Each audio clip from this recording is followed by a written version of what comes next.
There is a sound I have never been able to forget. Not a scream, not a sob, not even silence, exactly. It was something quieter than all of those things, and somehow, because of that, far more devastating. It was the sound of my daughter's voice drifting through a locked door on a rainy Tuesday evening in October, speaking in the most tender, unhurried tone I had ever heard from her. Speaking to someone who was not there. I was 68 years old when I heard it. 31 years a librarian.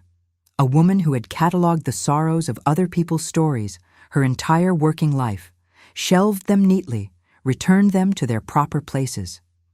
A woman who believed, with the particular stubbornness of someone who has read too many books about human nature, that she understood how grief worked, that she had seen enough of it to recognize its shapes, its seasons, its slow and inevitable retreat toward something livable.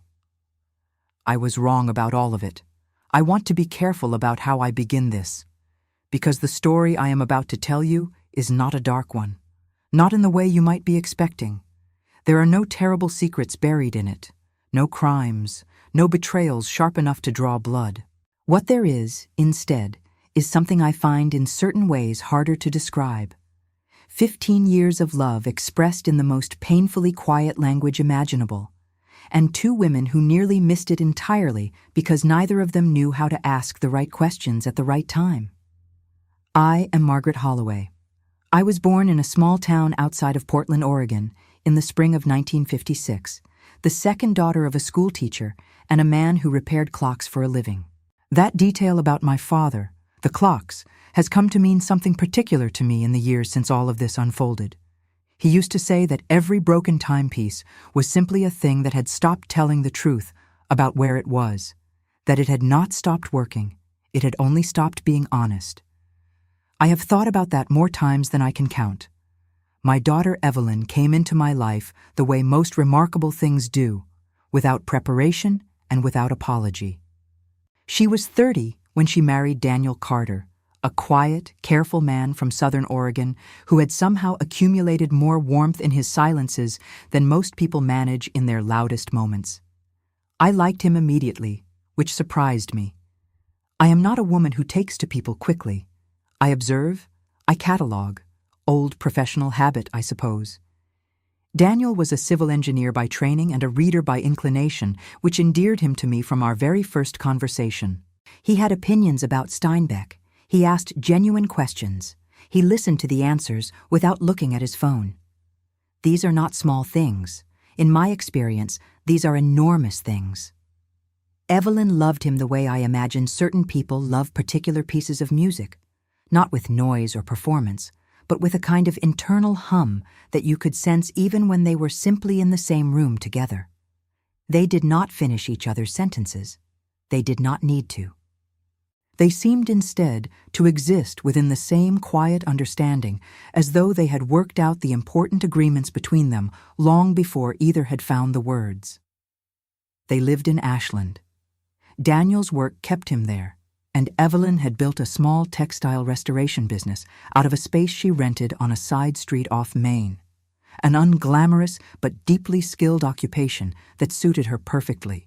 She could take a piece of fabric 200 years old and read it the way I read books, understanding not just what it was, but what it had been through, what hands had held it, what light had touched it. I lived 12 minutes away by car, close enough for Sunday dinners, far enough for dignity. For 6 years, I watched them build something rare and worth protecting. Not a perfect marriage. I am too old and too practical to believe in those. But an honest one, which is considerably more valuable and considerably harder to find. And then, in the February of the year Evelyn turned 37, Daniel was diagnosed.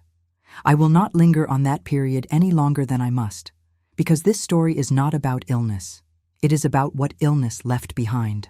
What I will tell you is that Daniel faced the following 18 months with a composure so complete and so genuine that it unnerved everyone around him, including me. He did not pretend. He did not minimize. He simply continued to be himself, present, thoughtful, interested in the world, with a quality of attention that sharpened rather than dimmed as time moved forward. He died on a Thursday afternoon in the early part of autumn. The maple outside their kitchen window had just begun to turn. I remember that maple because Evelyn called me from the window, and I could hear the wind moving through it on her end of the phone. And I thought even then, even in that moment, how strange it was that the world kept performing its ordinary beauty without any acknowledgement of what was happening inside that house. I drove the 12 minutes. I held my daughter. I said the inadequate things that people say, and I meant every word of them, and none of them were enough, and that is simply the nature of loss, and there is no remedy for it. What I did not know then, what I would not know for another 15 years, was that Daniel had spent the final months of his life doing something remarkable, something private, something that would eventually reframe everything I thought I understood about grief, about love, about the particular cruelty and kindness of time. But I am getting ahead of myself. In the weeks following Daniel's death, Evelyn moved through her house like someone navigating a space that had been very slightly rearranged. Everything familiar, but nothing quite where she remembered leaving it. She returned to work eventually. She answered emails. She showed up to Sunday dinners. She smiled when something was genuinely funny, which I considered a meaningful sign. And then, approximately 3 months after the funeral, she did something that none of us understood.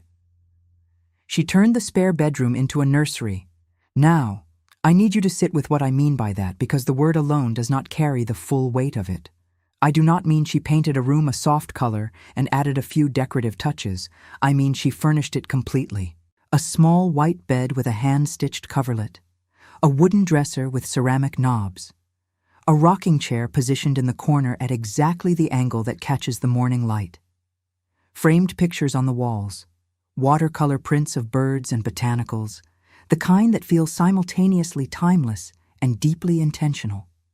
A small bookshelf lined with volumes arranged by spine color, fresh wildflowers in a clay vase on the dresser, and a lock on the door. That last detail is the one that stayed with me. I asked her about it, of course. I asked with the particular blend of gentleness and persistence that mothers develop across decades of necessary practice. I asked directly once, and indirectly perhaps a dozen times after that, approaching the subject from different angles the way you might circle a word you are not sure how to pronounce, hoping a different approach will make it yield. Her answers were always variations on the same few phrases. She was keeping a promise. It was something Daniel had wanted. The room was just a quiet place. She was not ready to talk about it yet. I accepted this, partly out of respect for her privacy. Partly out of a mother's instinct that pressing too hard on certain doors will cause them to seal rather than open. And partly, if I am being entirely honest, because I was afraid of what I might find on the other side. My sister Lorraine was less patient about it. Lorraine has always been the kind of person who assumes that unnamed things are dangerous things, which has served her well in some circumstances and poorly in others. She telephoned me on a Sunday morning, perhaps a year after the nursery appeared, and informed me in her most controlled voice that Evelyn was not well, and that the room was not normal, and that something ought to be done. I told her that Evelyn was grieving in a way that was her own, that there was no single shape to loss, that not everything unusual was pathological, that sometimes people needed to build a space the rest of the world could not enter, and that the act of building it was itself a form of surviving. Lorraine was not convinced, but she dropped it, which was the most I could have hoped for. The years moved the way years do when you are paying close attention, both slowly and impossibly fast at once. Evelyn turned 40, then 42. Her business grew quietly. She hired an assistant. She was consulted by a museum in Portland on a significant acquisition. She bought a better car. She laughed sometimes with a fullness that reminded me of how she had been before. But every Saturday morning, without exception, she opened the windows of that room. I know this because I was there often enough on Saturday mornings. I would arrive with coffee and whatever I had baked. I went through a considerable scone period in my early 60s, and I would find her coming out of that hallway, hands still faintly damp from whatever she had been doing inside, carrying the old flowers down to the compost in the backyard before washing her hands and coming to sit with me at the kitchen table as though nothing particular had happened. She changed the sheets on the small bed. She dusted the frames. She arranged the new flowers. She hummed, always the same lullaby. I recognized it. It was one that Daniel used to whistle, not a formal song, not anything with a title I could locate in any catalog I'd ever worked from, but a particular sequence of notes that he'd apparently invented or absorbed from somewhere long ago. A gentle, circular melody with no real resolution, the kind that feels like it could continue indefinitely without ever needing to end. Hearing her hum it, alone, in a locked room, that was the part that required the most of me to leave alone. The family, over time, settled into a particular relationship with the nursery. We acknowledged it without naming it. We arranged ourselves around it the way furniture is arranged around a structural column, incorporating it into the space without engaging with it directly. Holidays were held in other rooms. Conversations happened in kitchens and living rooms and gardens. The hallway that led to the nursery was simply not walked down. It became in the quiet collective understanding of people who love someone and do not want to cause pain, a part of the architecture of our family life. Present, significant, unnamed. And then came the Tuesday in October that changed everything. I had come to Evelyn's house that evening on the pretext of returning a book she had lent me the previous month, a beautiful, densely illustrated volume on the history of Japanese textile arts that I had been genuinely absorbed by and perhaps held onto slightly longer than necessary. It had been raining since early afternoon, the particular steady Oregon rain that does not perform or apologize for itself, but simply falls because it intends to. The kind I have always found deeply, almost unreasonably comforting. I let myself in through the front door. I have had a key since the year after Daniel died, given not out of necessity, but out of something closer to an agreement between us, a practical acknowledgement that we were the only two of each other we reliably had. The kitchen light was on. The kettle on the counter was still warm. Evelyn's jacket was on its hook by the door. I called her name, not loudly. The house had a particular quality of quiet about it that evening, the kind that discourages raised voices. No answer. I set the book on the kitchen table. I poured myself a glass of water. I was considering sending her a text. She was likely upstairs, or in her workroom at the back, when I heard it. Her voice, coming from the hallway, from behind the door at the end of it. I want to be precise about what I heard, because the details matter, and because I have replayed them often enough in the years since that I believe I can reconstruct them accurately. She was speaking in a low, unhurried voice, not whispering. That would have suggested secrecy. It was more like the tone you use when you are speaking to someone in a hospital room, where you have instinctively calibrated yourself to the particular stillness of that space. Calm, deliberate, loving. And she paused. That is the part that stopped me entirely. She paused in the middle of what she was saying, for long enough that I thought for a moment the conversation was over. And then she continued, with the slightly adjusted cadence of someone responding to something that had just been said, as though she were being answered. I stood in that hallway for longer than I would like to admit, long enough for the rain to shift direction and begin pressing against the side windows, long enough for the glass of water in my hand to leave a ring of condensation on my palm, long enough to feel, with a clarity I had not experienced in years, that I was standing at the edge of something I did not understand. I knocked. 3 small knocks, the kind that mean, I am here, and I am gentle, and I am not going to pretend I did not hear. There was a pause on the other side, a long one. Then the sound of movement, not hurried, not alarmed, but careful, considered. The particular quality of sound that a person makes when they are deciding something. The door opened. Evelyn stood in the frame of it, and the first thing I noticed was that the room behind her was entirely ordinary, peaceful even, The small lamp on the dresser, casting its warm light across the watercolor prints, the wildflowers pale gold in the evening, the little rocking chair perfectly still. Everything exactly as it always was. Everything preserved. Everything waiting. The second thing I noticed was her face. She had been crying. Not recently. The evidence was older than that. The slightly reddened quality around her eyes that belongs to hours of quiet emotion rather than a sudden storm. But what I saw most clearly on her face was not grief. It was exhaustion. A very specific kind of exhaustion, the kind that belongs to someone who has been holding something carefully for a very long time and has just reached the limit of what holding carefully costs. She looked at me. I looked at her.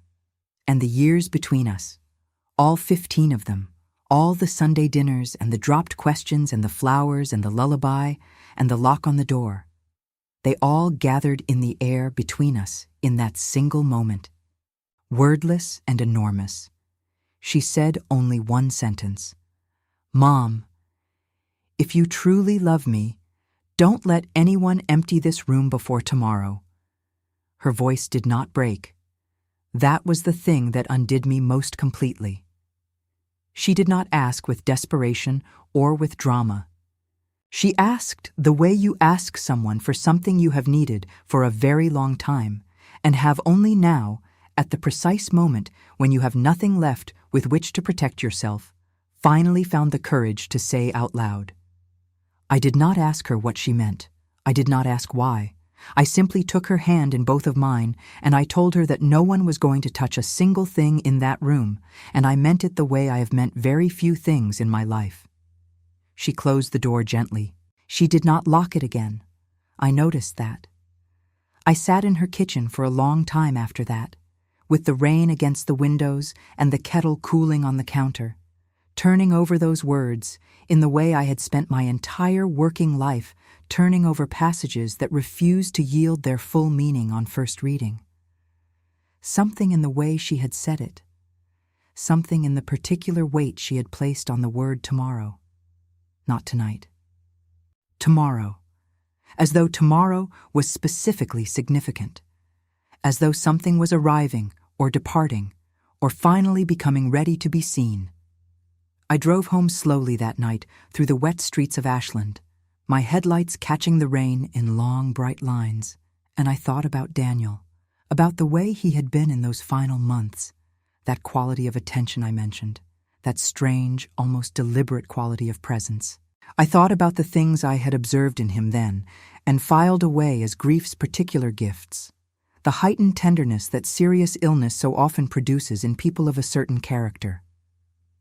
And for the first time, I began to wonder whether what I had taken for the natural grace of a man making peace with his own ending had been something different entirely, whether some of that extraordinary care had been directed not at acceptance, but at construction, whether Daniel, quiet and precise and profoundly loving as he had always been, had been building something in those final months, something intended to last, something that had been waiting in that room for 15 years, for the right moment, or the right person, to find it. I got home. I made tea. I did not drink. I sat in my reading chair with the lamp on and an unopened book in my lap, and I stayed there until very nearly midnight, thinking about tomorrow. It was only when I finally rose to go to bed, moving through the dim, familiar geography of my own home, that I passed my sewing room, the small room off the hallway that has served, across the decades, as repository for every project I have started and every object I have stored and every small household mystery I have eventually stopped trying to solve. I paused in the doorway. There was an antique sewing box on the middle shelf. A beautiful thing, really. Carved cherry wood, brass fittings, the lid inlaid with a simple floral pattern worn soft by years of handling. It had been my mother's. I had used it regularly once, and then less regularly, and then not at all, and now it simply sat on that shelf holding the miscellaneous objects of mild sentiment that such boxes inevitably accumulate. I am not sure, even now, what made me cross to it and lift the lid. Perhaps it was the strangeness of the evening. Perhaps it was some half-conscious memory triggered by exhaustion and emotion, something surfacing from a depth I had not visited in years. Perhaps it was simply that there are moments when the accumulated weight of unanswered questions finally tips into something resembling instinct, and instinct carries you to the exact place you need to go. I lifted the lid, and there, beneath a folded square of ivory ribbon and a small envelope of buttons and a thimble I did not recognize, and a scrap of paper with a telephone number belonging to no one I could now identify. There, at the very bottom of my mother's sewing box, was a small brass key, old, worn smooth from handling. Attached to a piece of pale blue ribbon, tied in a careful bow that I recognized immediately, because the knot was one I had only ever seen tied in one particular way by one particular person. Daniel. I stood in my sewing room with that key in my hand, and I could not breathe. Because I remembered. I remembered the afternoon, 2 weeks before his death, when Daniel had arrived at my house alone, without Evelyn, which itself had been unusual enough to register, and had stayed for nearly an hour, talking about everything and nothing, the way people sometimes do when they have arrived with a specific purpose and are not quite ready to complete it. And I remembered that when he finally rose to leave, he had taken both of my hands in his and looked at me in that direct, unhurried way of his and said, "Margaret, there's something I need to trust to you. Not yet. You'll know when. You'll know because she'll ask you." And he had pressed something small and cool into my palm and closed my fingers around it and held them there for a moment. And then he had gone, and I had, in the grief and shock of the weeks that followed, simply forgotten. I stood in my sewing room at nearly midnight on a rainy Tuesday in October, holding that small brass key on its blue ribbon, and I understood two things simultaneously. The first was that Daniel had planned this, all of it, with the patience and precision of someone who understood that certain truths need to be delivered not at the moment of their making, but at the moment when the people who love you are finally ready to receive them. The second was that Evelyn's words that evening had not been a request born of crisis. They had been an invitation. She had known I would come back tomorrow. She had known what I would find when I did, and she had been waiting, with all the patience of 15 years behind her, for exactly this night, and exactly this readiness, and exactly this small key on its pale blue ribbon to find its way back into my hand. "Tomorrow," she had said. I held the key tightly. I turned off the light. I walked to my bedroom through the quiet house, and I lay down without sleeping, watching the rain trace its slow paths down the window glass, feeling the particular weight of something enormous that has not yet revealed its full shape, but that you know, with absolute certainty, is about to. I have spent a great deal of my life inside other people's stories.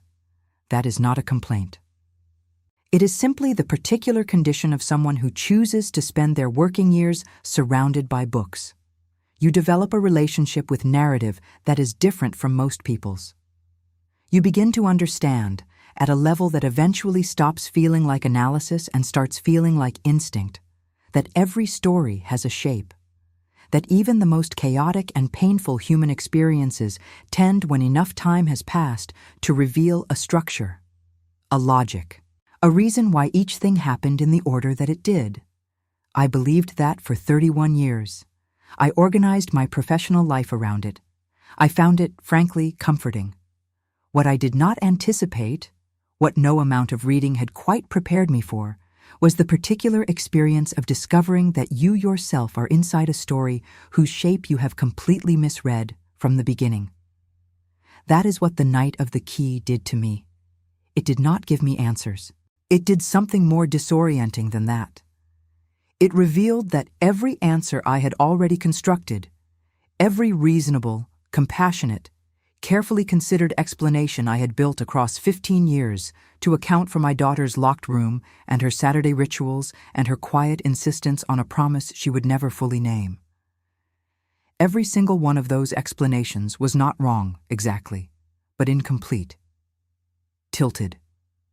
Like a photograph taken at a slightly incorrect angle that nevertheless seems to capture its subject perfectly until you see it alongside the image taken straight on.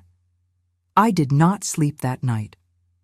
I want to be honest about that, because there is a version of this story where I tell you I slept peacefully with the key beneath my pillow and woke with a clear head and steady hands, and that version would be a lie.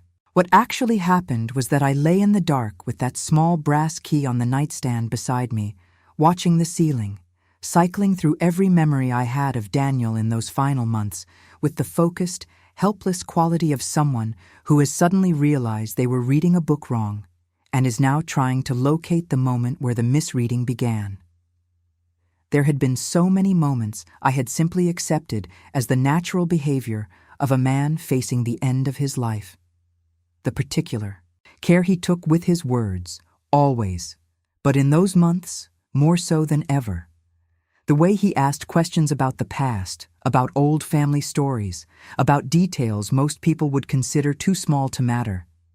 The way he listened to the answers with an attention that at the time I had interpreted as a dying man's desire to hold on to the texture of living, which is a real and recognizable thing, but which I now began to understand might have been something more deliberate. He had been gathering something, assembling something, quietly, methodically, with the particular patience of a civil engineer, a man who understood, professionally and temperamentally, that the structures capable of lasting the longest are never the ones built in haste. By the time the first pale light began at my windows, I had arrived at a certainty so complete it felt almost physical. Daniel Carter had spent the last months of his life building something intended to outlast him, something designed not for the moment of his death, but for a moment far beyond it. A moment, I now understood, that had come last night in the form of my daughter's voice behind a locked door, and 12 words, and a key I had forgotten for 15 years. I rose before 6. I dressed without thinking about it, the particular automation of a woman who has spent decades of early mornings in libraries, who has made herself presentable before full consciousness in more times than she could calculate. I made coffee. I sat with it at my kitchen table and watched the oak in the backyard gradually emerge from the pre-dawn gray, leaf by leaf, until it was fully itself again in the quiet autumn morning. Then I drove to Evelyn's house. I arrived at 7:43. I know the time precisely because I checked my watch as I turned onto her street, and then again as I parked, with the slightly compulsive time consciousness of someone who feels, without being able to fully explain why, that the exact hour is significant, that it will matter later, that it is the kind of detail a person should have ready when they are asked to account for how a particular morning unfolded. The house was quiet. The porch light was still on, which told me she had either not yet come downstairs or had not turned it off when she did, which was unusual. Evelyn was meticulous about small domestic details. She turned off the porch light. She always had. I let myself in. The house smelled of coffee, which meant she had been up for a while. The kettle on the counter was warm. Her reading glasses were on the kitchen table beside an open notebook, pages covered in her close, careful handwriting, which I deliberately did not examine despite every cataloging instinct in my body urging me to. Some things are not meant to be read without invitation. I called her name quietly. She answered from upstairs. Her voice was steady, clear. It had the particular quality of someone who has also not slept, but who has arrived, through the long, difficult hours of that not sleeping, at some kind of equilibrium, a decision, a readiness. "I'll be down in a minute, Mom." I stood in her kitchen and held my coffee cup and waited, and the morning light came slowly through the east window and laid itself across the kitchen table in a long, pale rectangle, and I thought about my father and his broken clocks and his insistence that a thing that has stopped telling the truth has not stopped working. I thought about what it means to stop telling the truth without lying, to preserve something in silence not because you are ashamed of it, but because you are waiting. Because the person who gave it to you told you to wait, and you trusted them enough to do it, even when the waiting cost you more than you could have imagined at the beginning. And I thought about my daughter in a way I had not permitted myself to think about her in many years. Not as the woman I was worried about, or the woman I was careful with, or the woman whose grief I had spent 15 years gently, helplessly circling, but as someone who had been doing something active, something that required not the passive endurance of pain, but the sustained and extraordinary effort of keeping a promise under conditions that most people would have found impossible to sustain. She came downstairs in a cream-colored sweater I recognized from years ago, her hair still damp from the shower, her feet in the worn wool socks she has favored since her late 30s. She looked, I thought, like herself, perhaps more like herself than she had looked in longer than I could accurately place. She sat down across from me. She poured herself coffee from the pot on the counter without speaking. She wrapped both hands around the mug. She looked at me. I placed the key on the table between us. She looked at it for a long time, long enough that I became aware of the house around us, the particular sounds of a quiet morning, the neighbor's car somewhere down the street, the oak moving gently in the backyard, the refrigerator's low hum. Then she reached out and touched it.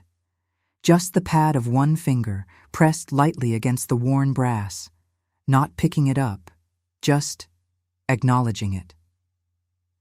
"He told me he gave it to you," she said. "He said you'd know when." "I forgot," I told her. "Evelyn, I'm so sorry. I forgot entirely." She shook her head, and what crossed her face was not reproach. It was something considerably more complicated and more merciful than reproach. "He said you might. He said that was all right, that forgetting meant the time wasn't right yet, that I'd know when the time was right." She paused, "And I'd know because I'd ask you." The silence between us after that was different from any silence I can remember us sharing. Not the careful, managed silence of two people who are protecting each other from a subject. Not the exhausted silence of grief. It was something more like the silence at the beginning of a piece of music, when the room has just gone quiet and the first note has not yet sounded, and the whole audience is already, without quite realizing it, leaning forward. I picked up the key. "Show me," I said. "I want to tell you something before I describe what happened next, because I think it matters for understanding the full weight of that morning. I want to tell you about the 15 years of Saturday rituals from my daughter's perspective, which is something I did not fully understand until that morning, but which she explained to me across the kitchen table in the quiet autumn light, with a clarity and a steadiness that told me she had been preparing to say these words for a very long time.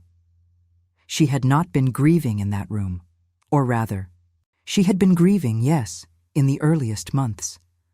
But the room had not been built as a monument to grief. It had been built as something far more specific, as a container for a promise, as the physical form of an instruction Daniel had given her in the last weeks of his life when he had sat with her in their living room one evening, both of them knowing by then what the approaching months would hold, and had said to her, very quietly, that he needed her to do something for him. Something that would require patience. Something that might at times feel inexplicable, even to herself.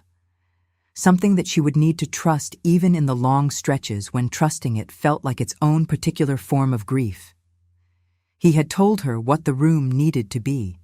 He had described it in specific detail: the bed, the dresser, the rocking chair, the flowers, the pictures on the wall. He had told her to open the windows every Saturday morning and to keep it clean and to keep it ready and never to let anyone else step inside it until the time came. She had asked him, "How will I know when the time comes?" He had smiled at her, the particular smile she described to me, small and certain and entirely without sadness. And he had said, "You'll know because you'll finally be too tired to wait alone." She had kept the promise for 15 years. through confusion and loneliness and the well-meaning pressure of family members who did not understand and the weight of her own unanswered questions. She had kept it because Daniel had asked her to, and because she had trusted him, and because somewhere in the deep, wordless part of herself she had always believed that the keeping of it would eventually lead somewhere she could not yet see. Last night, for the first time, she had felt what he had described, too tired to wait alone, and so she had asked me. If you are watching this story unfold and you feel something catching in your chest, that particular ache that comes when something true is being said, I want to ask you to do something right now. Subscribe to this channel. Because what I am about to share with you is only the beginning of what was waiting behind that door, and I want you to be here for every part of it. There are people who have been watching from the very first story, and they know that this is the kind of thing that doesn't leave you. Leave your thoughts in the comments. Tell me if you've ever kept a promise longer than it cost you to keep it. I read them.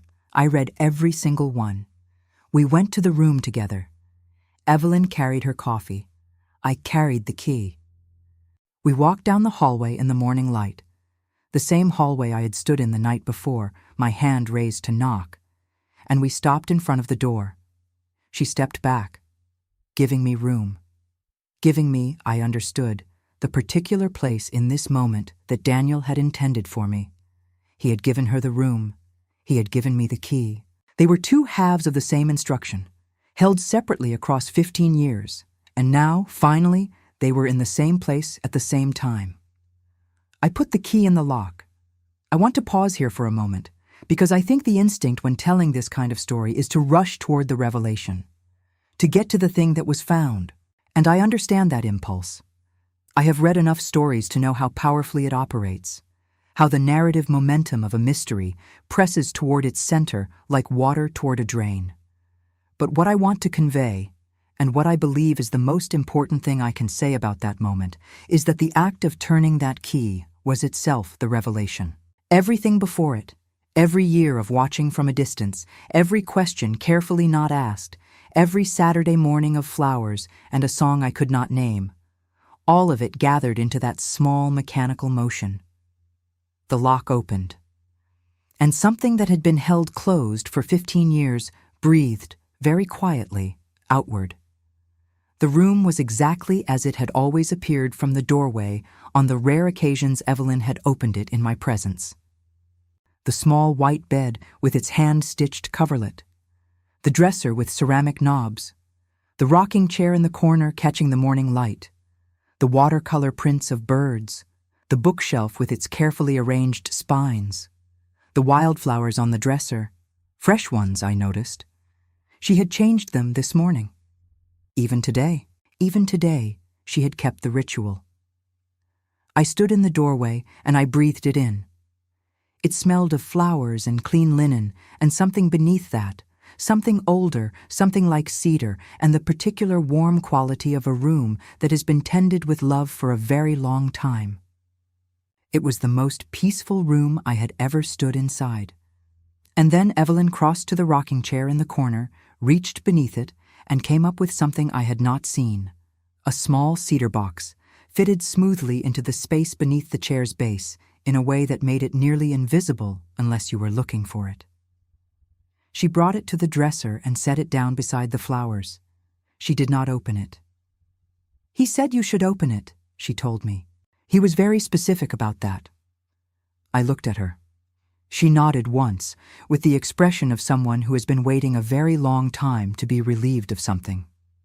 I opened the box. Inside, arranged with a neatness that was entirely characteristic of the man I remembered, was a collection of items that I could not immediately process individually because the whole of them, the sheer accumulated deliberateness of them, arrived like a single thing, a single statement. A single, enormous, quiet, patient act of love that had been sitting in this cedar box beneath a rocking chair in a tended room for 15 years, waiting for a brass key and a tired October night, and a mother and daughter standing together in the morning light. There were letters, a substantial sheaf of them, held together with a pale blue ribbon. The same blue as the one on the key, I noticed. Each one sealed. Each one dated. Each one addressed in Daniel's precise, slanted handwriting. There were documents, legal-sized pages, folded carefully. I could see from the letterhead on the topmost that they were from a firm I did not recognize, in a city I did not expect. There was a small digital recorder, the old kind, compact and functional, the sort that was standard in the early 2000s, with a piece of tape on its side on which Daniel had written, in his smallest handwriting, "Play first." And at the bottom of the box, held separately from everything else by a small wooden divider, was a single envelope, larger than the others, sealed with wax, and on the front, in writing that was unmistakably Daniel's but somehow different from the rest, more deliberate, more careful, as though each letter had been formed with its full weight, were two names, Evelyn, Margaret, together. I picked up the recorder.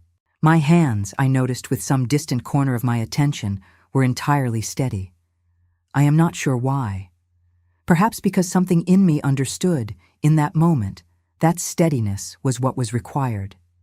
That Daniel had anticipated this moment and had arranged it carefully, and the least I could do, the very least, was receive it with the same steadiness with which it had been given. I pressed play. His voice came out of that small machine and filled that small, beautiful room. And my daughter made a sound I will carry with me for the rest of my life.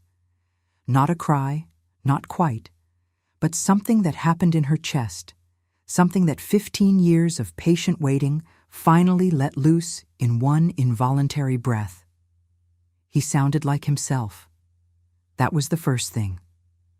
He sounded entirely, completely, exactly like himself, unhurried and warm and precise, with that particular quality of attention in his voice that had always made you feel, when he spoke to you, that you were the only thing in the world he was thinking about.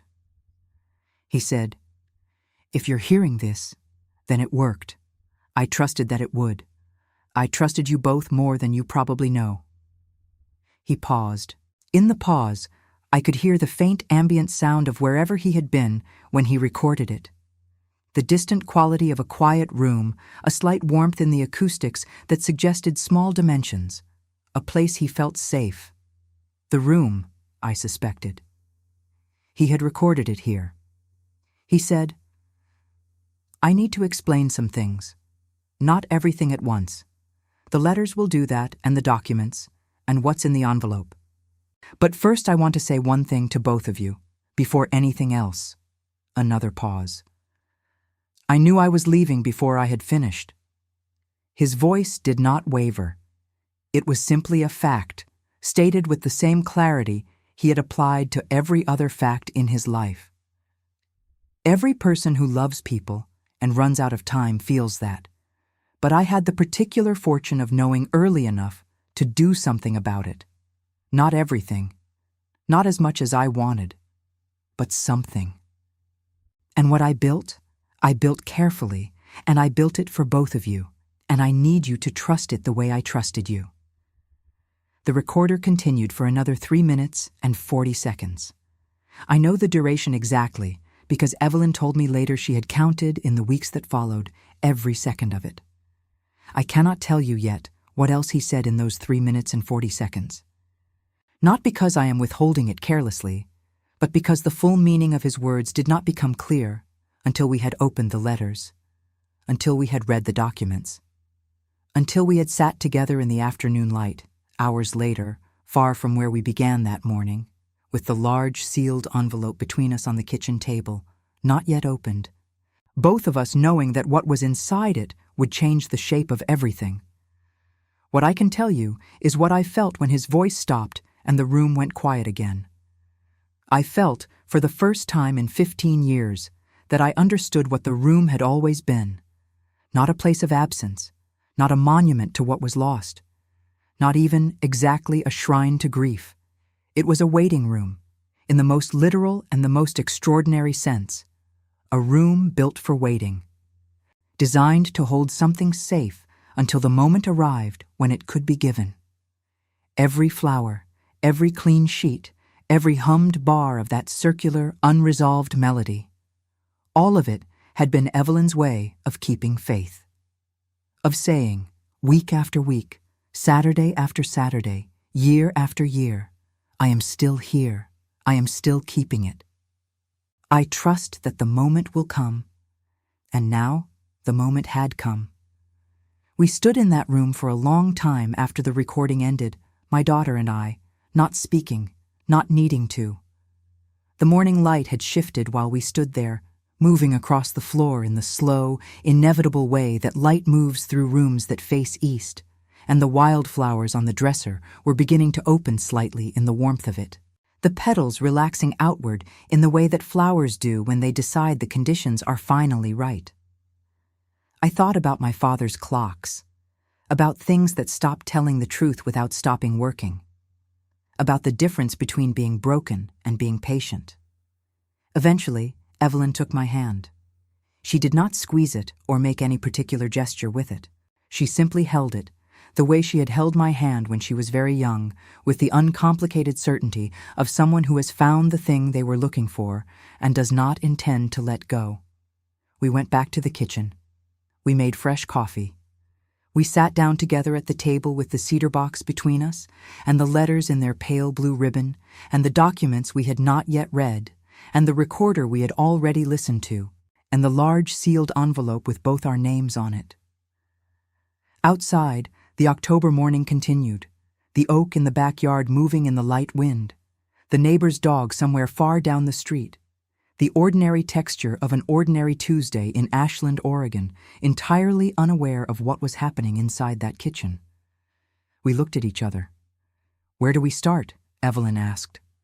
I looked at the letters, at the documents, at the sealed envelope with both our names written in Daniel's most careful hand. And I reached for the letters, because I had spent 31 years understanding that the right way to enter a story is always from the beginning.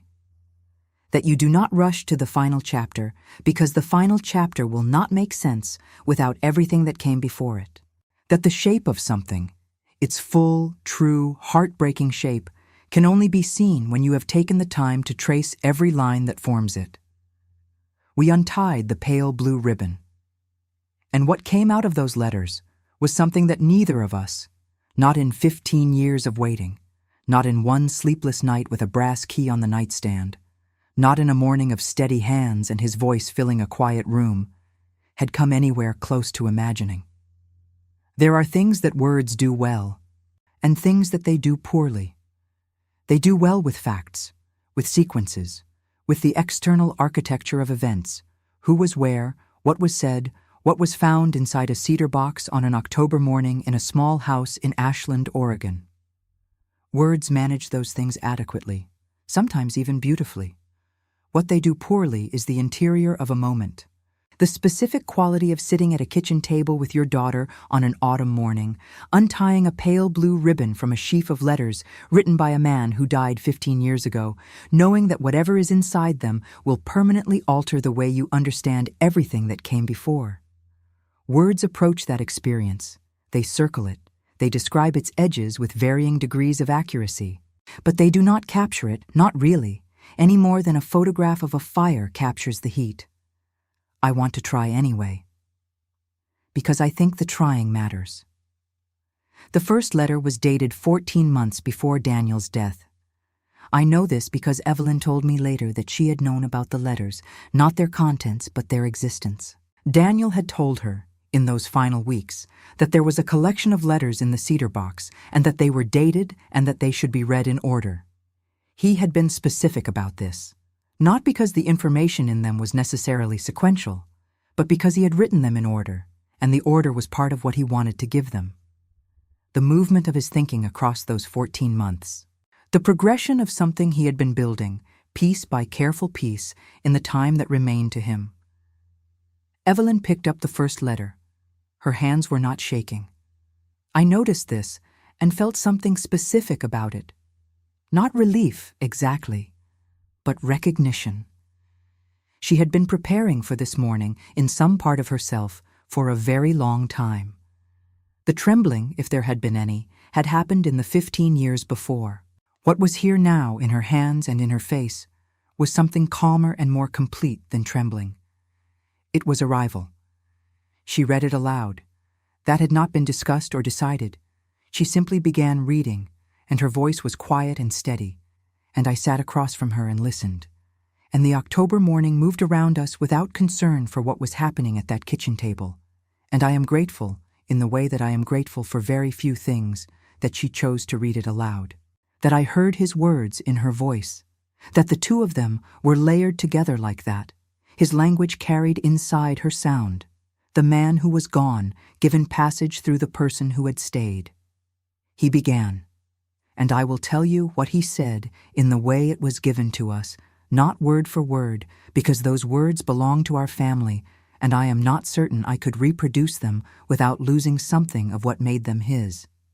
But in substance and in spirit, as faithfully as I know how to render it. He began by acknowledging what they both already knew. The diagnosis, the timeline, the mathematics of the situation, which he addressed without softening and without dramatizing, in the same direct register he used for everything practical. He was a man who believed that clarity was a form of respect, and this letter was, in its opening pages, deeply respectful. And then he shifted. He said that the thing he had spent the most time thinking about, in the months since the diagnosis, was not what he was losing. He had made a kind of peace with that, imperfect but functional, but what he was leaving behind. Specifically, what he was leaving unfinished. There were things he had planned, and things he had promised, and things he had simply assumed, with the ordinary, comfortable assumption of a person who does not yet have reason to believe their time is limited, that he would have the opportunity to complete.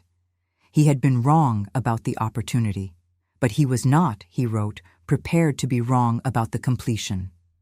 This was the opening movement of the first letter, and already, sitting at that kitchen table, I could feel the shape of something I had not anticipated, something that was not the language of a man making peace with loss, but the language of a man making plans. The second letter was dated 11 months before his death. This one was longer, more specific. It began with what he called, and this phrase, when Evelyn read it, made her pause and look up at me with an expression I did not have a category for. The inventory of what I still have time to do. He had been methodical about it. He had sat down, apparently, with the same systematic clarity he brought to engineering projects and had made a list of everything he had promised, planned, or intended that now needed to be completed differently than he had expected. Not abandoned. Completed differently.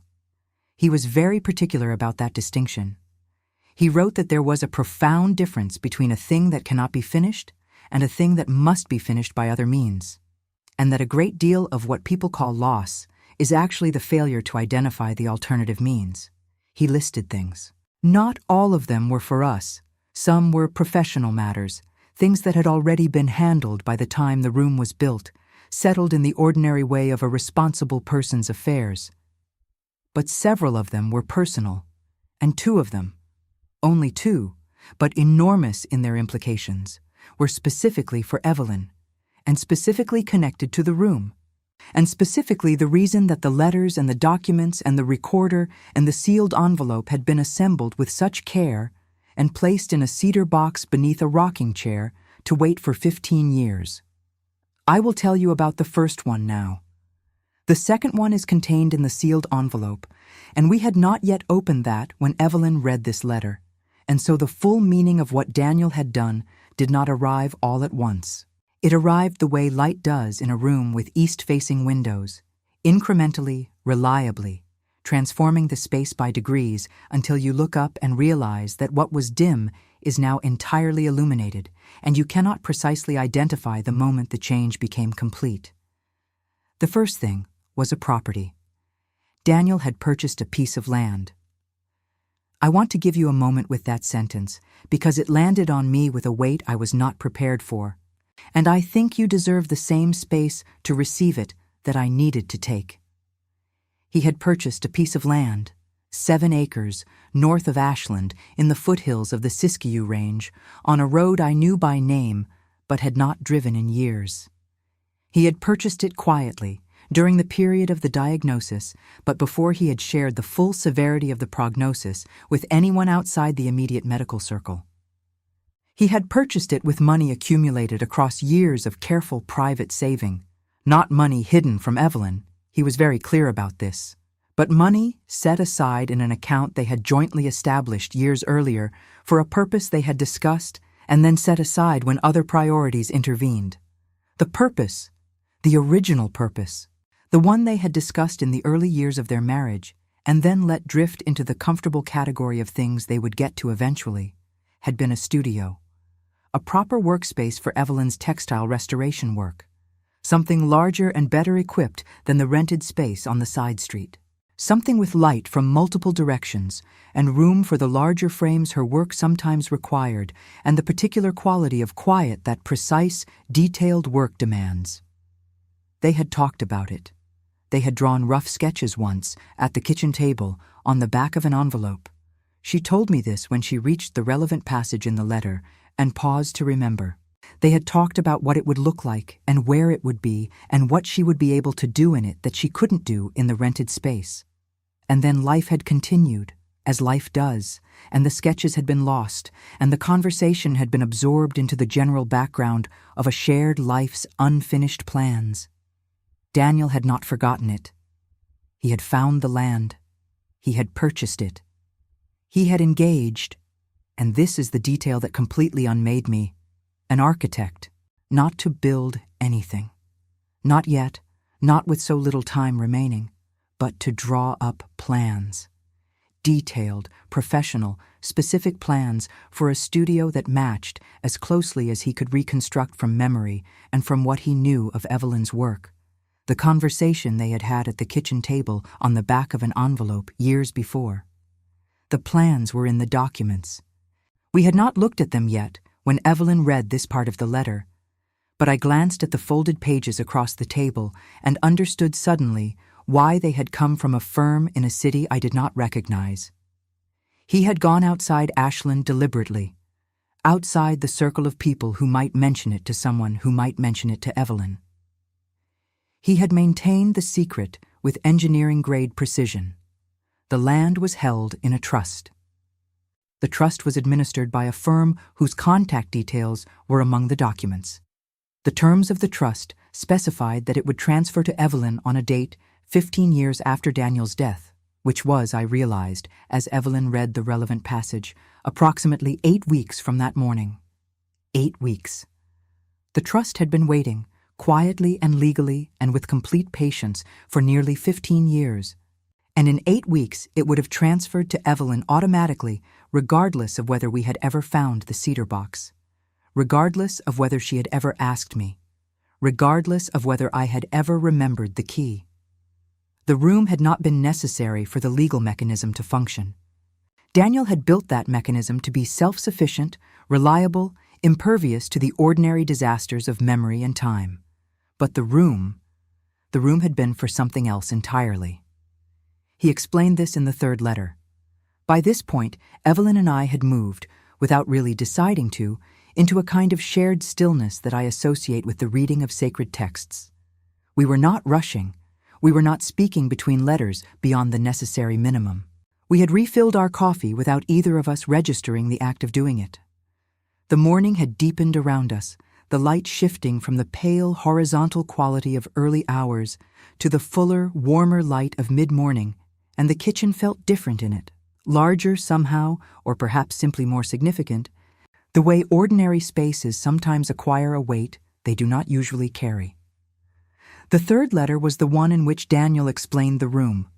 He said, "And I am going to try to give you this as close to exactly as I can, because this is the passage that I have returned to more often than any other in the months since that morning."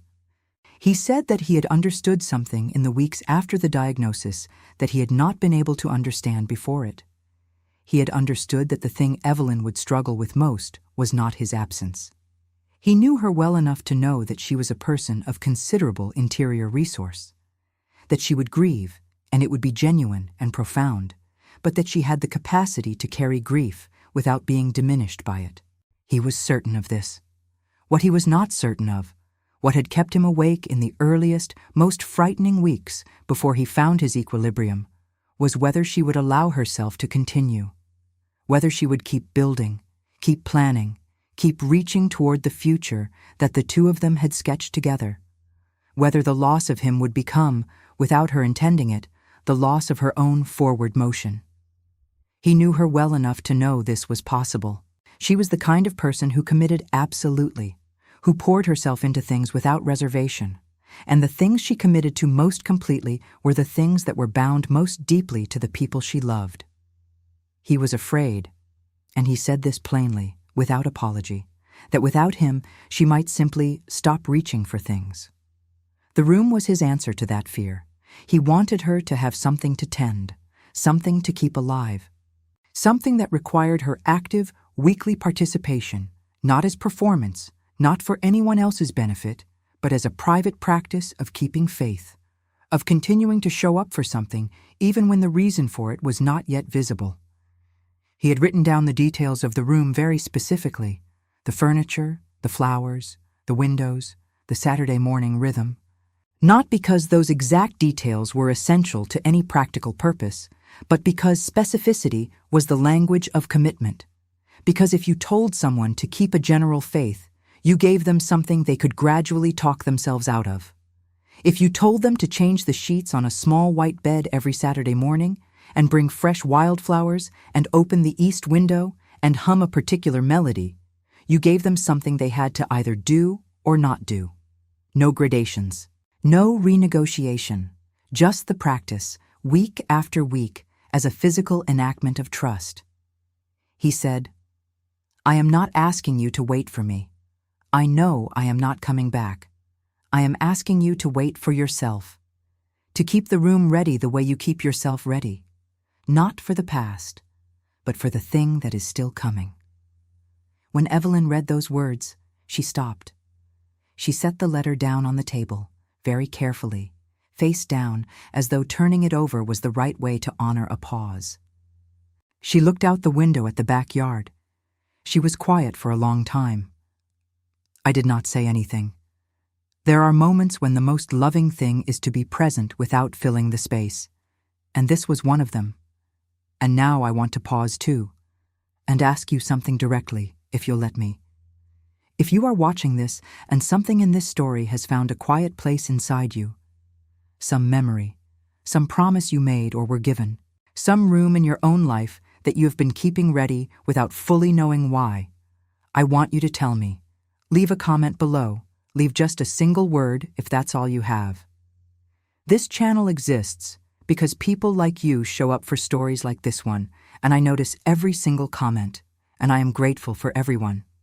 If you haven't yet subscribed, please do it now. There is more coming, more of this story, more of what was inside those letters and inside that sealed envelope. And I want you to be here for it. Share this with someone who needs it today. You probably know exactly who that person is.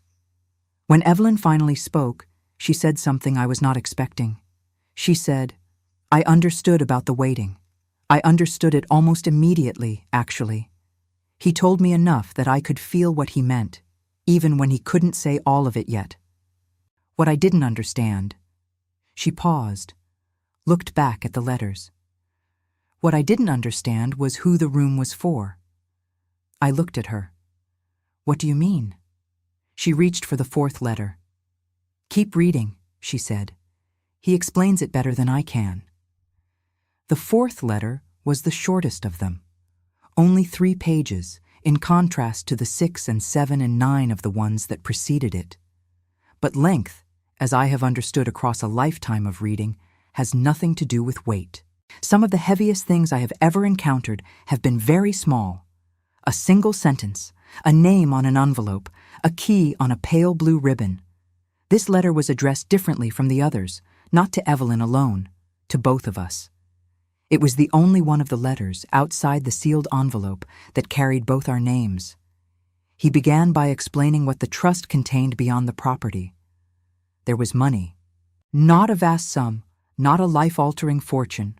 Daniel had been a careful man, but not a wealthy one, but a deliberate amount, set aside across years with a specific purpose.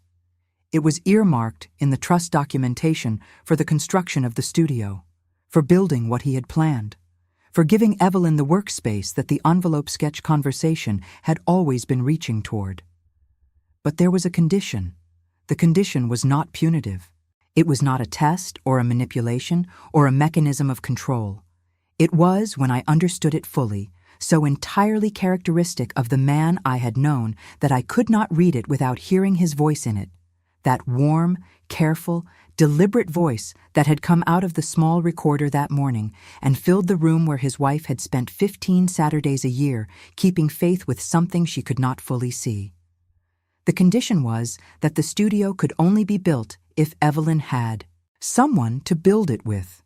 Not romantically, not with any implication about her personal life or who she should or should not have loved in the years since his death.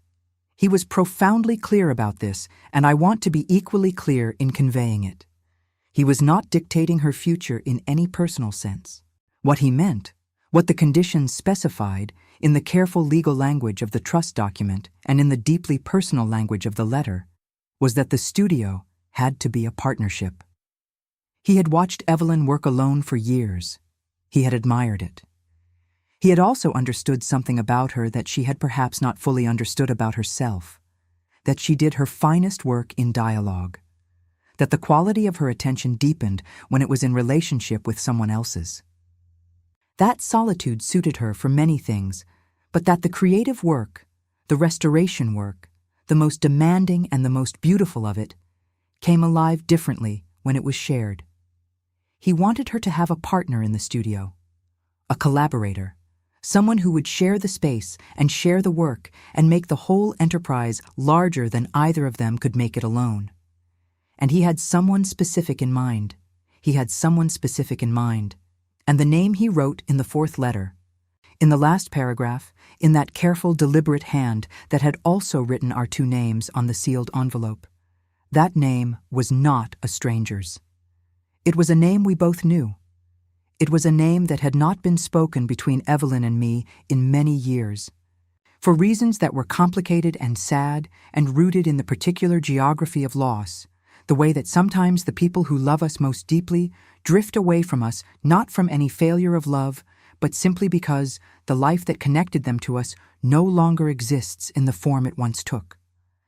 It was the name of a woman who had been Evelyn's closest friend through university, through early adulthood, through the years when their lives had been so entangled that the story of one was essentially continuous with the story of the other. A friendship so foundational and so complete that its absence from the years after Daniel's death had been, I now understood, one of the quiet griefs running beneath the surface of everything else. Her name was Claire, and Daniel had been in contact with her. Not recently, not in the years immediately before his death, which were too full of their own necessities for the management of such a delicate thing.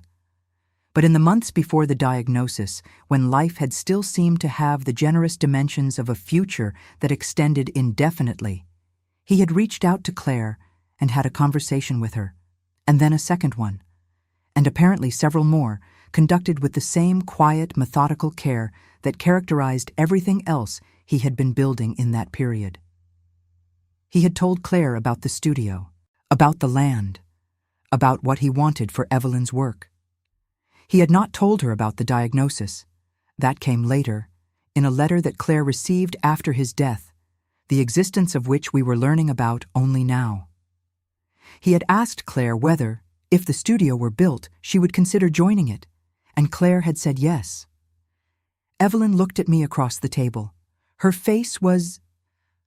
I find myself searching for the right word, and the right word is not any of the dramatic ones I might reach for. It was not shattered, it was not overcome, it was opened. In the way that a window is opened, not broken, not even significantly altered in its fundamental nature, but suddenly permitting something through that the glass had previously held out. "I didn't know about Claire," she said quietly. "He never told me about Claire." Did you know he'd been in touch with her? She shook her head. We stopped speaking. After Daniel died, it got complicated. The way things get complicated when the person who was the center of the connection is suddenly gone. She picked up her coffee, set it down without drinking. I assumed it was just one of those things that time takes, that there wasn't anything to be done about it. I thought about Claire, about the young woman I had known in the years when she and Evelyn had been inseparable, warm and energetic and brilliantly skilled in her own right, a textile artist whose work approached the boundary between craft and something harder to name. I thought about the particular light she had brought into rooms she entered, and about how completely she had receded from our lives after the funeral, and about how I had accepted that recession in the same way I had accepted so many things, as one of grief's inevitable and irreversible costs. It had not been irreversible. Daniel had known that. He had reached across whatever distance and whatever complication existed between them and had found a way to keep the connection alive, not for himself, not for any purpose that would serve him directly, but because he understood that Evelyn's future required it, that the studio, the land, the trust, all of it would mean less than it should if she stepped into it alone. He had thought of everything. That is the phrase that kept returning to me as the morning moved toward afternoon and we worked through the remaining letters. He had thought of everything, not with the controlling precision of a man who needed to manage outcomes from beyond his own death, but with the profound, exhausted love of a man who simply could not leave without making sure the people he loved were held. There was a letter from Claire herself, tucked inside the fifth of Daniel's letters, a letter written after his death responding to the one he had sent her, which she had kept and which Daniel had apparently arranged to have returned to the cedar box as part of the trust's final assembly. It was her letter in her handwriting, and it was addressed to Evelyn, and Evelyn had never seen it. I will not tell you what it contained in detail. Some things belong entirely to the people they were written for, and this letter is one of them. What I will tell you is that when Evelyn read it, she read it silently, not aloud, and when she finished, she held it against her chest for a moment with her eyes closed, not in distress, not in grief, but with the expression of someone who has just received something they had stopped believing they would ever have returned to them. And what I will tell you is that at the bottom of Claire's letter there was a postscript, a single line written in a different pen, as though it had been added later, perhaps even much later, perhaps in the knowledge that this letter would eventually be read. It said, "The room sounds beautiful. I can't wait to see it." Evelyn looked up at me when she read that line aloud. We sat with it for a long time. Outside, the afternoon had begun its approach, the light changing quality in the yard, the shadows lengthening against the fence, the oak moving with a slightly different weight than it had carried in the morning.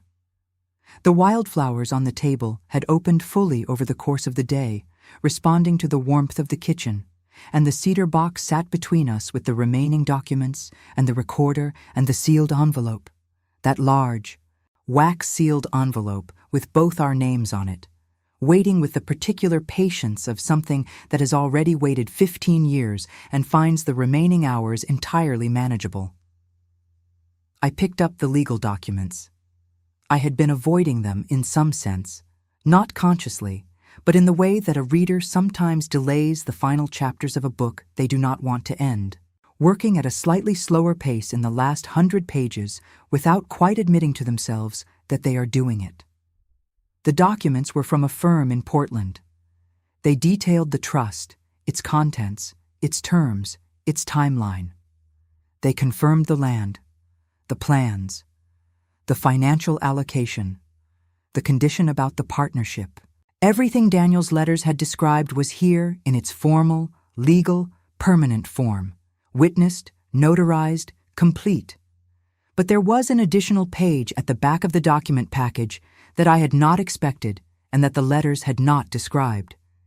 It was a letter from the trust's administrator, dated 2 weeks ago, addressed to Evelyn. It informed her that the trust was approaching its transfer date, 8 weeks from now, as I had calculated, and that in preparation for the transfer, she would need to make contact with the firm to complete several procedural steps. And it noted, in a single sentence near the end of the letter that seemed almost offhand in its placement, but which I understood immediately to be the most important sentence in the document, that the plans for the studio had been updated at the administrator's discretion per the terms of the trust to reflect current building codes, and that the architect who had prepared the original drawings, now retired, had recommended for the updated work a firm whose lead partner had a particular expertise in sustainable studio construction and who had, in the administrator's assessment, a natural sympathy for the original vision. I turned the page. The firm's name was printed there.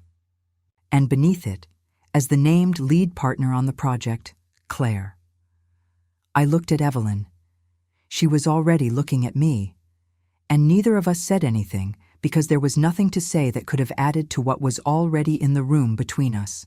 The 15 years, the key, the cedar box, the letters, the lullaby, the trust, the land, the sealed envelope we still had not opened, and the extraordinary, patient, quietly devastating love of a man who had thought of everything, who had trusted that time would do its work, who had believed, with the specific faith of someone who builds things intended to last, that the right moment would come, and that when it did, the people he loved would be ready.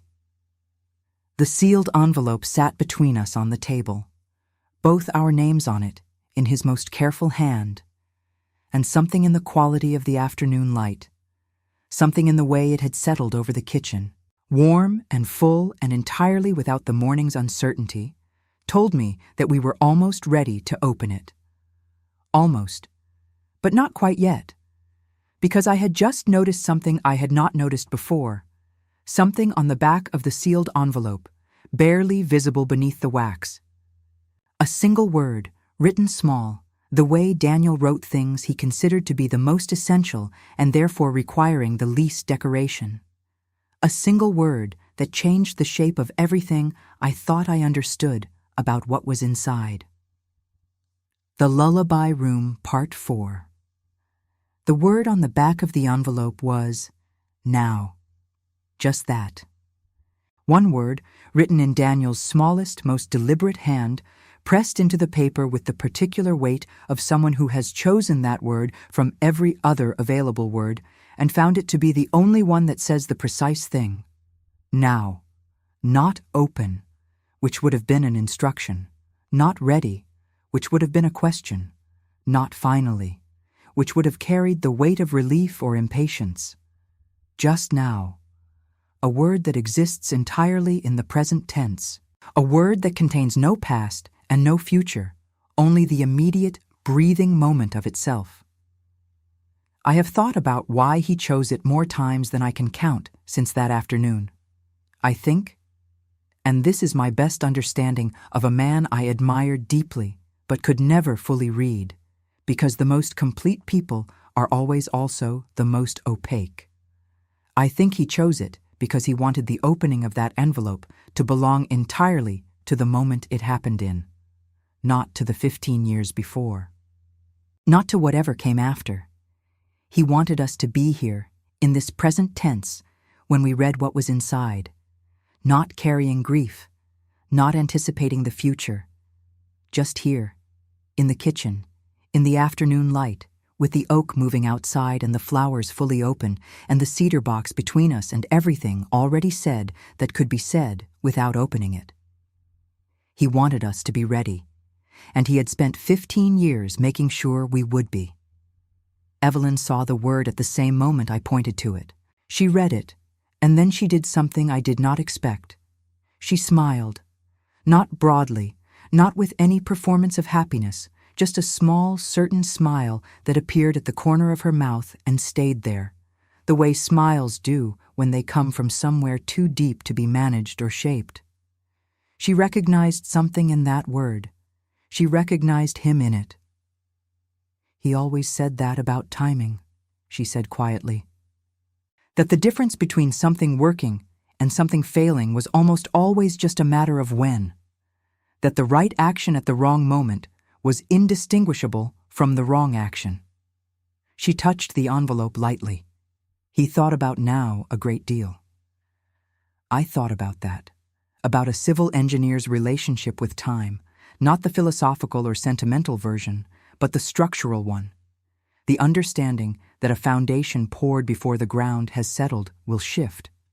That a bridge completed before its approach roads are built serves nothing.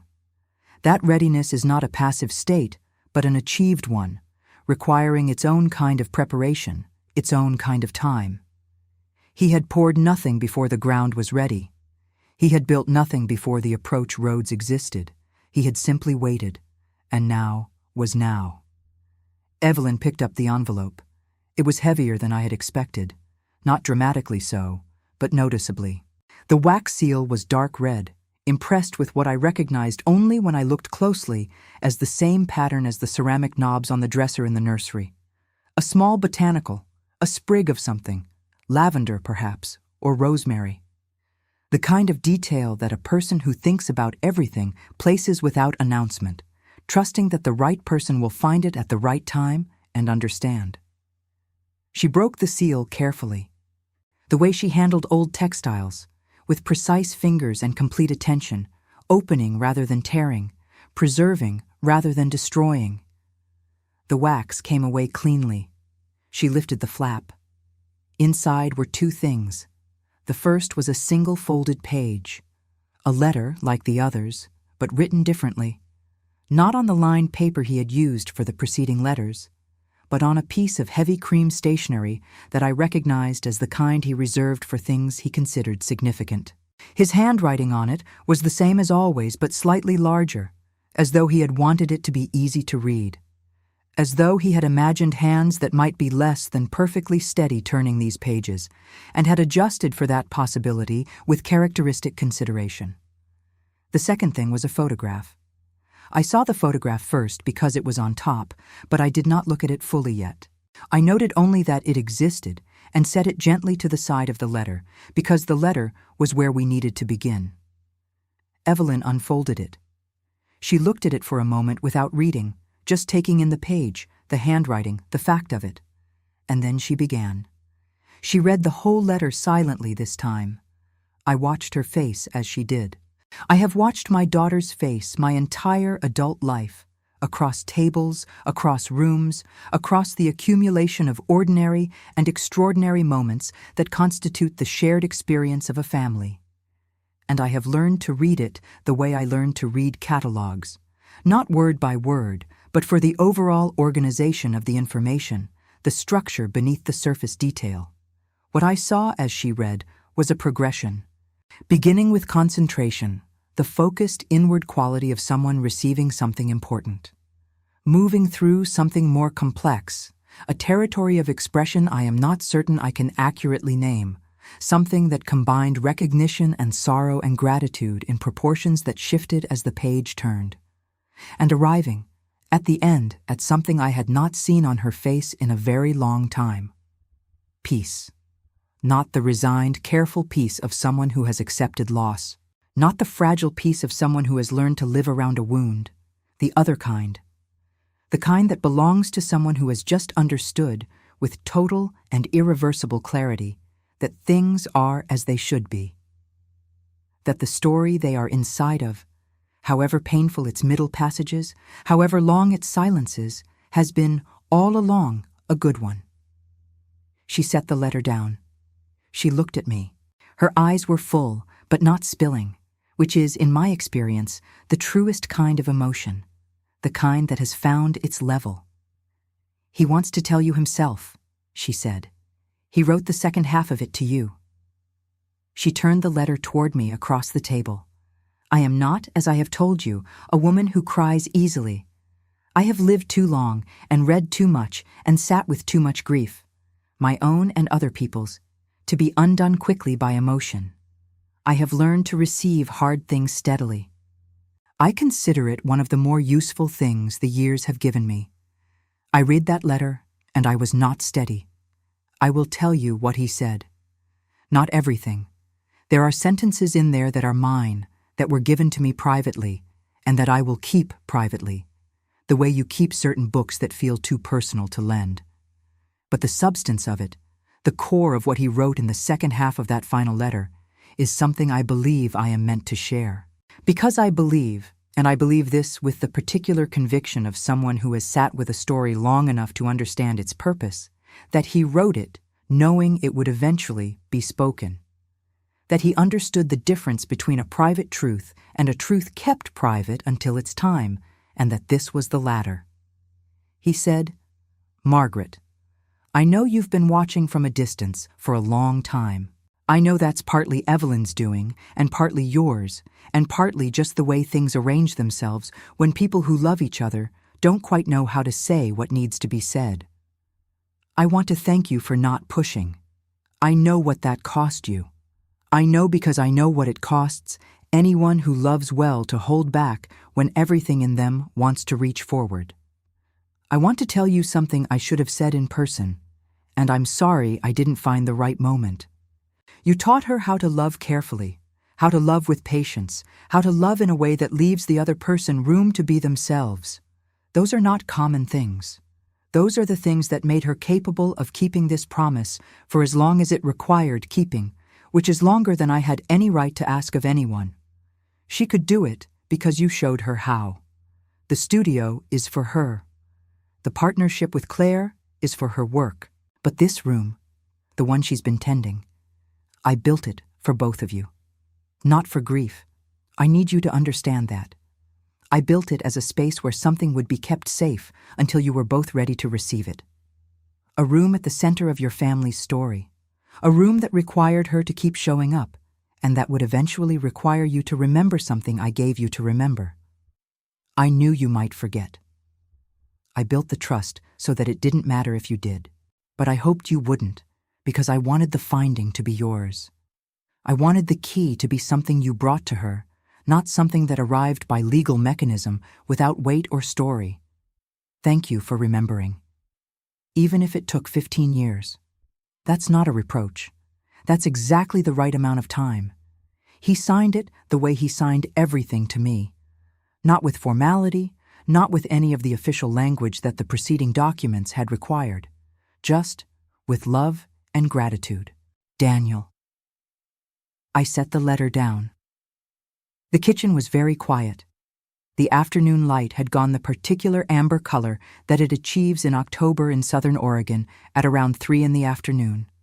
The color that does something specific to the surfaces of ordinary rooms, lending them a warmth and a significance they do not quite carry at other times of day. The flowers on the table, the cedar box, Evelyn's hands around her coffee cup, the oak through the window, moving very slightly in a wind I could not hear. I picked up the photograph. It had been taken, I could see immediately, in the room, in the nursery. Someone had taken it from the doorway, capturing the full interior. The small bed, the dresser, the rocking chair, the pictures on the wall, the flowers, the morning light through the east-facing window. The photo was not recent.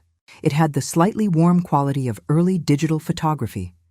Not old enough to be film, but old enough to carry that particular quality of color that belonged to those transitional years.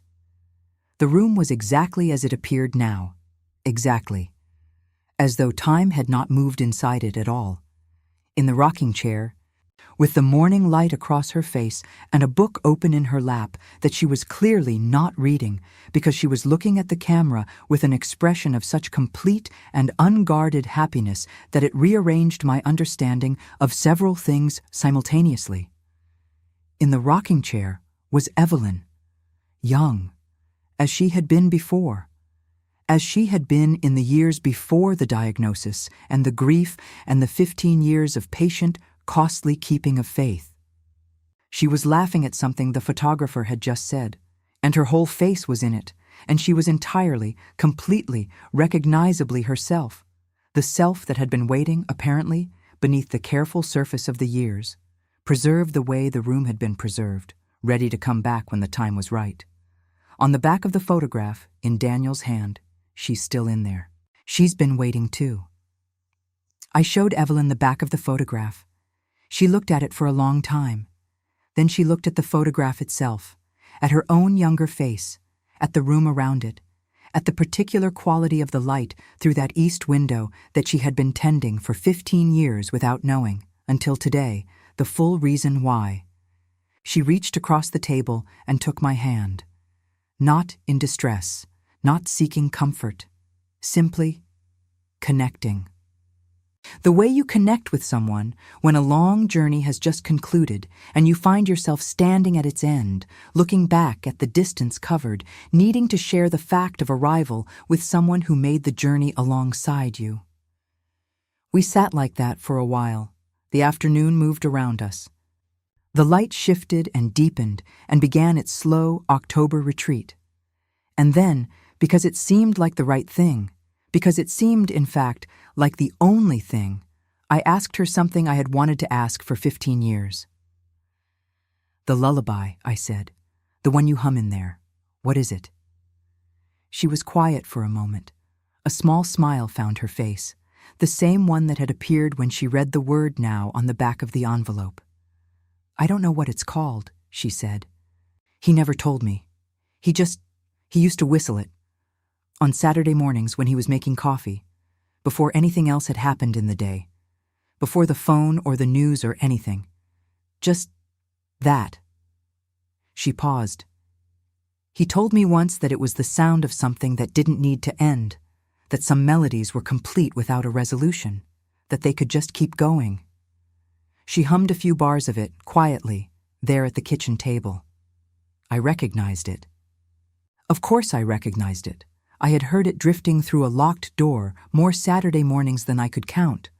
But hearing it here, in the open, in the afternoon light, without the door between us and with the cedar box and the letters and the photograph spread across the table, it sounded different. It sounded less like a lament and more like what Daniel had always intended it to be, something that didn't need to end. Something that could simply continue, without resolution, because continuation was itself the point. In the weeks that followed that October morning, things moved with a quiet momentum that felt entirely unlike the forced or reluctant movement of things pushed into motion. It felt more like the way a river moves after a long winter, not rushing, not performing urgency, but simply going where it was always going, now that the conditions for going there had arrived. Evelyn contacted the trust administrator. The procedural steps were completed with a simplicity that surprised both of us. Daniel had made the mechanism as frictionless as possible, anticipating whatever exhaustion might accompany its activation. Within 2 weeks of that first phone call, the land transfer was underway. She drove up to see it for the first time on a Saturday morning. She did not ask me to come, and I did not offer. I understood that the first visit was hers, a private meeting between herself and a piece of land that had been waiting for her for 15 years, held in trust the way the room had held its flowers, with patience and intention and the particular faith of something that does not know exactly when it will be needed, but knows with complete certainty that it will be.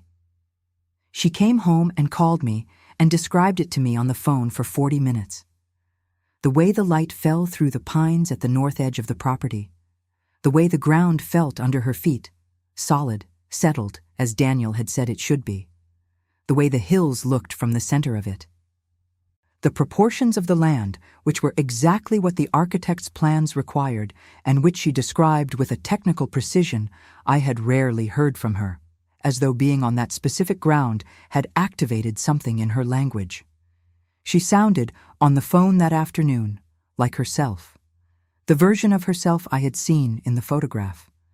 The version that Daniel had known was still there, waiting. I cried after I hung up. I want to be honest about that. I sat in my kitchen with my hand still on the phone, and I cried the way you cry when something you had been afraid was permanently lost has been found, not noisily or dramatically, but with the sustained, relieved, complicated quality of tears that have been held back for a very long time. Claire came to Ashland the following month. I was not present for their reunion, and I would not tell you about it if I had been, because some things are not meant to be narrated. What I will tell you is that Evelyn called me the evening after and said simply, in the quietest and most complete voice I had heard from her in 15 years. It's like no time has passed, and also like everything has, in the right way. I knew what she meant.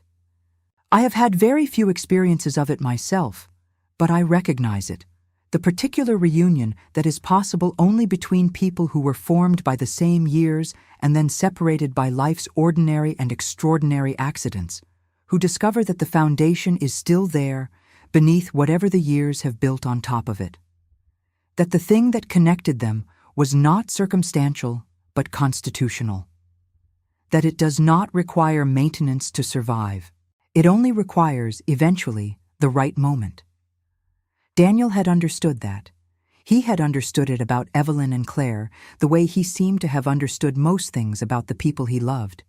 Not analytically, not as information to be gathered, but with the deep, patient instinct of someone who pays complete attention to the people around him and takes what he sees seriously. He had taken all of us seriously.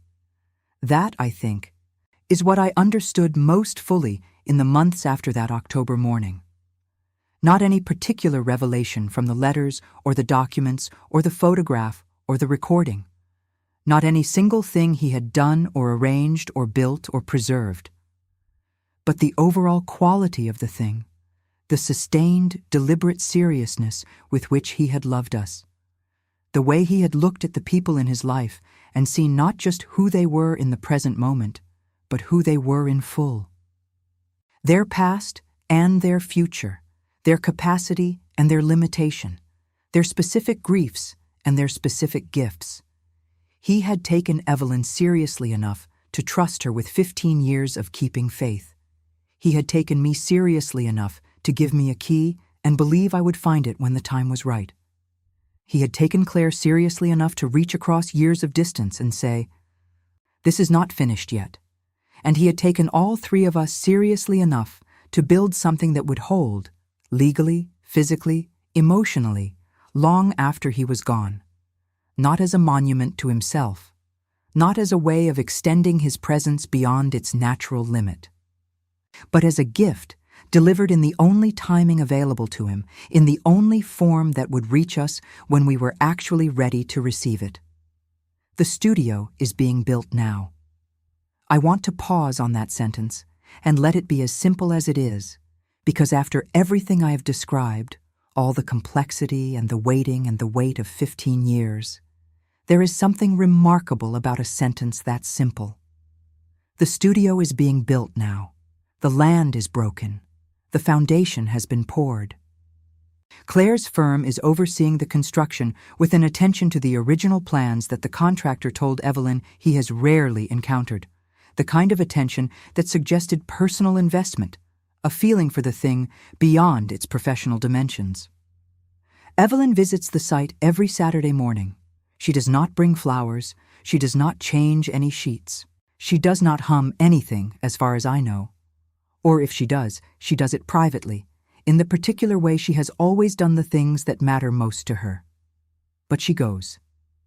Every Saturday, without exception, with the same reliability and the same quiet commitment that she brought to the room for 15 years. As though the practice of showing up, of arriving at a specific place, on a specific morning, for a purpose that is not yet complete, but is clearly, visibly becoming itself, is something she has no intention of stopping just because the form of it has changed. I went with her once. 3 weeks ago, on a Saturday morning in the full depth of autumn, with the light doing what light does in the hills outside Ashland at that time of year, something between gold and bronze, something that belongs specifically to October in high southern Oregon and to nowhere else. We stood at the edge of the construction and looked at the shape of what was being built, and neither of us said much, because there was not much that needed to be said. The foundation, I noticed, was laid exactly as the architect's plans had specified. Solid, settled. Precisely the right weight in precisely the right place. My father would have appreciated that. He would have said it was a thing that had finally started telling the truth again.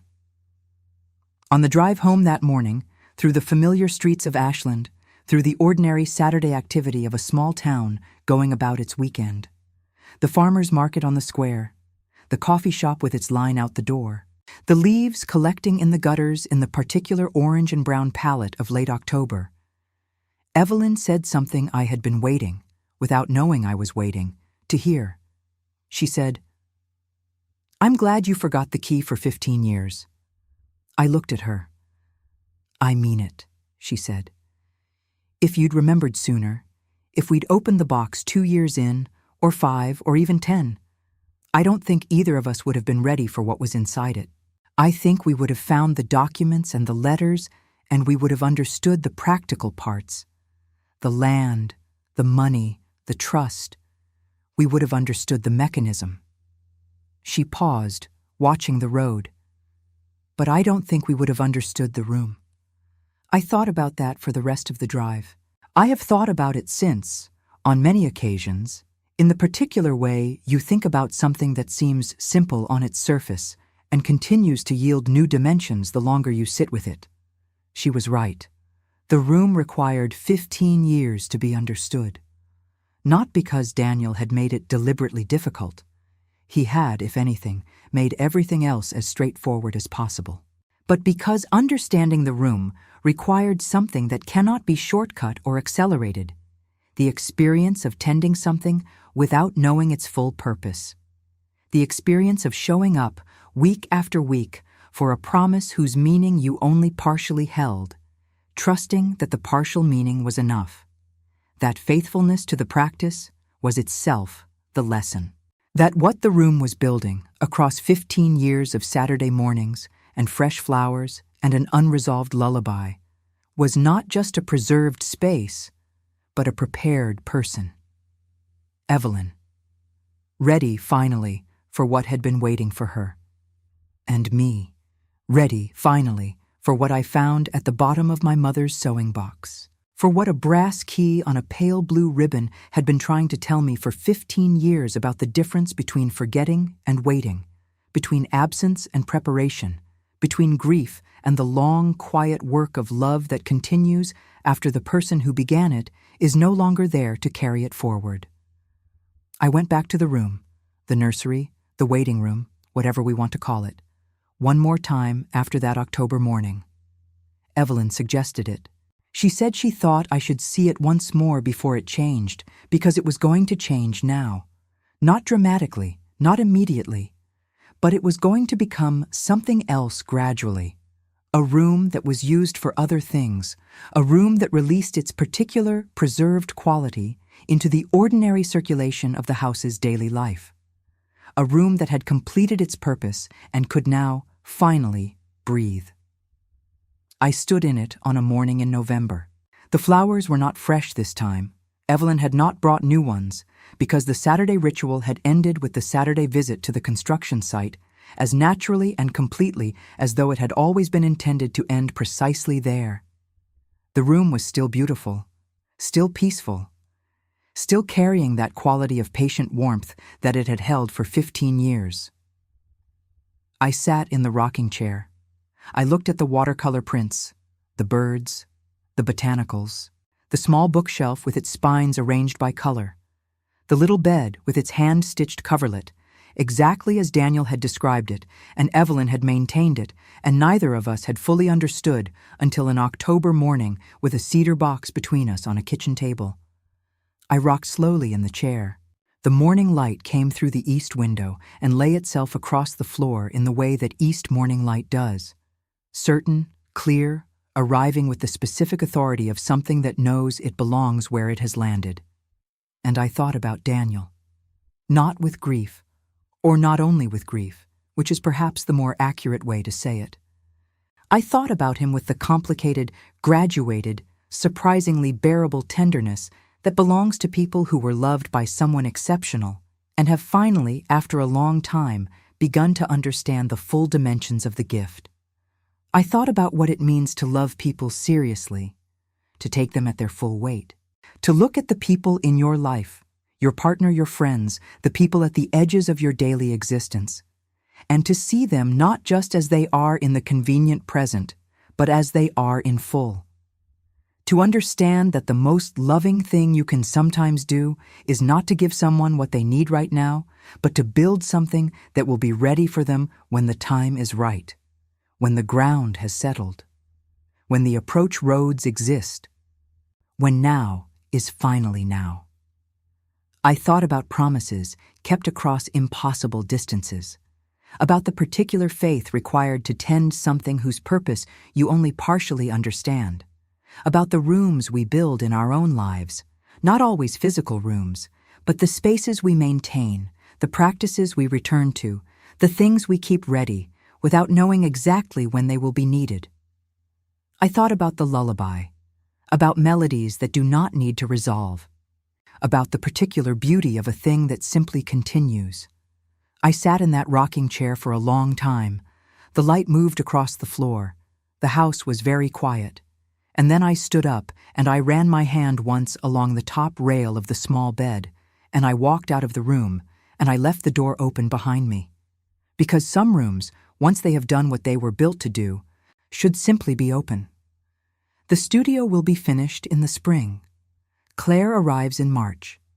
And every Saturday morning, my daughter drives out to the hills north of Ashland and stands at the edge of what is being built and watches it become, piece by piece, the thing that has always been coming toward her. I think that is the truest thing I can say about any of this. That the things built with the most love and the most patience are not the things we see finished in our lifetimes. They are the things that are still arriving, slowly and certainly, and in exactly the right time, long after the hands that laid their foundations have stilled. Daniel understood that. I am 68 years old. I have catalogued other people's stories my entire working life. I have shelved them neatly and returned them to their proper places, and believed, with the comfortable certainty of a woman surrounded by narrative, that I understood how stories worked. I understand it differently now. I understand that the best ones are not the ones that resolve cleanly or deliver their meanings on schedule. The best ones are the ones that keep you, the ones that require you to sit with them long after they have technically ended and find new things in them each time you return. The ones that started long before you realized you were inside them and continue long after you thought they were finished. This is one of those stories. It is still continuing. So am I. And if you have stayed with me this far, through all 4 parts of this, through the key and the cedar box and the letters and the lullaby and the room and everything that was waiting inside all of it, then I want to say something to you directly, the way I would say it to someone sitting across from me at a kitchen table on an October morning. Thank you. Thank you for being here for this, for giving it your time and your attention, which are not small things to give, for sitting with a story about patience and love and the particular cost and grace of keeping promises that no one else can see you keeping. If this story found something in you, some memory, some room in your own life that you have been tending without knowing its full purpose, some promise you have made or received that cost more than you expected and gave more than you imagined, please leave it in the comments below. Leave a word or a sentence or a whole story if you have one. This channel exists because people come here and they stay and they share what these stories find in them. And that matters more than I know how to say in the space of a closing. If you are not yet subscribed, please do that now. Not for any mechanical reason, but because there are more stories coming, more rooms that need to be opened, more cedar boxes waiting at the bottom of antique sewing boxes, more keys on pale blue ribbons, and I want you to be here when they arrive. Share this one with someone who needs it. You know who that person is. You have probably been thinking of them since somewhere in the first part. And leave Daniel in the comments if this story stayed with you, if it found the right room inside you, if you will think about it tomorrow, and the day after, and on some Saturday morning months from now when the light is doing something particular through a window you know well. Leave Daniel. And I will know that what was built here, across 4 parts, across 15 years of a story, across the extraordinary patience of a man who thought of everything, reached you, the way it was always intended to, in exactly the right time.